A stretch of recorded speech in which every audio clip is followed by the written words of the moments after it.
Hello from home. Welcome to my home office. I haven't been here in a while.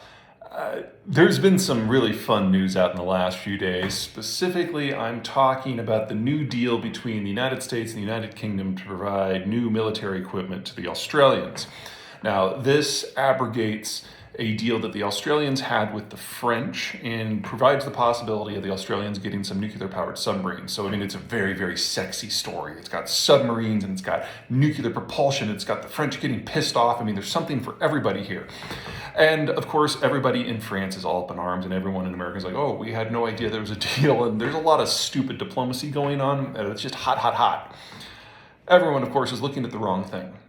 This is not just a deal about providing Australia with some very high-end submarines that'll either be our Virginia class or based off of them.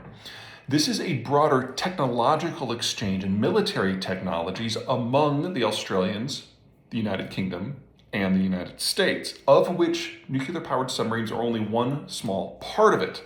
A far bigger piece is that the Australians will very soon have air and sea launched cruise missiles, some of which have a range in excess of 1,500 miles. And that makes this deal all about China.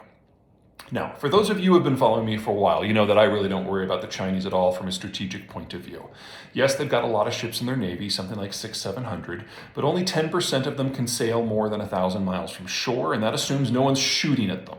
So they really only have a handful of ships that can go a long distance that's necessary to project any sort of power, and it's not enough ships to project power.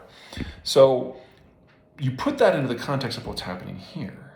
Right now, the United States can wipe the floor with the Chinese Navy anytime, anywhere, except in sight of the Chinese homeland. The Japanese can do it in the deep sea, no problem. The Indians can do it in the Indian Ocean. But everyone else is either too far away or they're a local power so that the Chinese can bring their air force to bear. That means powers that actually punch well above their weight, like Korea or Singapore or Taiwan, can only take on the Chinese if they're willing to suffer some very serious blows to the homeland. And honestly, that goes for the Japanese as well. So it's really just India and the United States. Until now. Australia is over 3,000 miles away from the Chinese coast. The Chinese don't have weapon systems that can strike in any meaningful volume at that range. If they took their entire long-reach Navy, the very, very small handful part, and sailed it all at Darwin, they could do a lot of damage. But the Australians now have the ability to launch weapon systems from their homeland, not even using their outlying islands, from their homeland, and strike Malacca.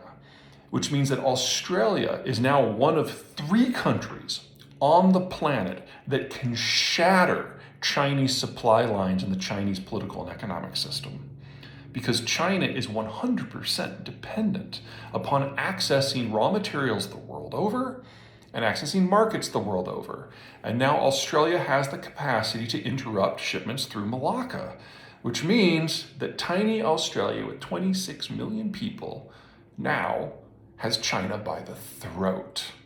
That is the biggest geopolitical development of the year to date. Until next time, and maybe from a mountain.